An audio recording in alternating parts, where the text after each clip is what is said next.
ಇದೇ ಫೆಬ್ರವರಿ 14ನೇ ತಾರೀಕು ಪ್ರೇಮಿಗಳ ದಿನಾಚರಣೆ. ಹೀಗಾಗಿ ತಮ್ಮ ಮನಸ್ಸಲ್ಲಿರುವಂತಹ ಪ್ರೀತಿಯನ್ನು ವ್ಯಕ್ತಪಡಿಸೋದಕ್ಕೆ ಪ್ರೇಮಿಗಳು ಕಾತರದಿಂದ ಕಾಯ್ತಾ ಇರ್ತಾರೆ. ಇತ್ತೀಚೆಗೆ ಸ್ವಲ್ಪ ಡಿಫ್ರೆಂಟಾಗಿ ಹುಡುಗಿಗೆ ಏನಾದರೂ ಒಂದು ಗಿಫ್ಟ್ ಕೊಡಬೇಕು ಅನ್ನೋದು ಹುಡುಗರ ಪ್ಲಾನ್ ಆಗಿರುತ್ತೆ. ಆದರೆ ಇದರ ಮಧ್ಯೆ ಪ್ರೇಮಿಯೊಬ್ಬ ಪ್ರಿಯತಮಗೆ ಪ್ರಪೋಸ್ ಮಾಡೋಕ್ಕೆ ಹೋಗಿ ಫಜೀತಿಗೆ ಸಿಗಾಕೊಂಡ್ಬಿಟ್ಟಿದ್ದಾನೆ. ಹೌದು, ಚೀನಾದ ಸೌತ್ ಗುವಾಂಗ್ ಅನ್ನುವಂತಹ ಪ್ರದೇಶದಲ್ಲಿ ಈ ಘಟನೆ ನಡೆದಿದೆ. ಪ್ರೇಮಿಯೊಬ್ಬ ಲಿಯೋ ಅನ್ನುವಂತಹ ಹುಡುಗಿಯನ್ನ ಪ್ರೀತಿ ಮಾಡ್ತಾ ಇದ್ದ. ಆದರೆ ಆ ಪ್ರೀತಿಯನ್ನ ಆಕೆಗೆ ಹೇಳೋಕೆ ಹೋಗಲಿಲ್ಲ, ಭಯ ಪಡ್ತಾ ಇದ್ದ ಒಂದು ಲೆಕ್ಕದಲ್ಲಿ. ಹೇಗೋ ಧೈರ್ಯ ಮಾಡಿಕೊಂಡು ರೆಸ್ಟೋರೆಂಟ್ನ ಸಿಬ್ಬಂದಿಯ ಸಹಾಯದಿಂದ ಅಚ್ಚರಿಯ ಪ್ಲಾನನ್ನು ಮಾಡಿಬಿಟ್ಟಿದ್ದಾನೆ. ಅವಳು ತಿನ್ನುವಂತಹ ಕಪ್ ಕೇಕ್ ಒಳಗೆ ಒಂದು ಉಂಗುರವನ್ನು ಬಚ್ಚಿಟ್ಬಿಟ್ಟಿದ್ದಾನೆ. ಆದರೆ ಆ ಕೇಕ್ ನೋಡ್ತಾ ಇದ್ದಂತೆ ಲಿಯೋ ಒಂದೇ ಬಾರಿಗೆ ತಿಂದುಬಿಟ್ಟಿದ್ದಾಳೆ. ರಿಂಗ್ ಸಿಕ್ಕಿದ್ರ ಬಗ್ಗೆ ರೆಸ್ಟೋರೆಂಟ್ನ ವಿರುದ್ಧ ದೂರು ಕೊಡೋದಕ್ಕೆ ಆ ಹುಡುಗಿ ಮುಂದಾಗಿದ್ದಾಳೆ.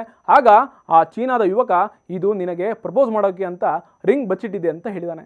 ಇನ್ನು ಈ ಘಟನೆ ಬಗ್ಗೆ ಲಿಯೋ ಸೋಷಿಯಲ್ ಮೀಡಿಯಾದಲ್ಲಿ ತನಗಾದಂತಹ ಅನುಭವವನ್ನು ಬಿಚ್ಚಿಟ್ಟಿದ್ದಾಳೆ. ಜೊತೆಗೆ ಎಲ್ಲ ಪುರುಷರು ಕೂಡ ಇದನ್ನು ಗಮನಹರಿಸಬೇಕು. ಆಹಾರ ಪದಾರ್ಥಗಳಲ್ಲಿ ಪ್ರಸ್ತಾಪದ ಉಂಗುರವನ್ನು ಇಡೋದನ್ನು ಯಾವತ್ತಿಗೂ ಕೂಡ ಮಾಡಬೇಡಿ ಅಂತ ಸಂದೇಶವನ್ನು ಕೊಟ್ಟಿದ್ದಾಳೆ.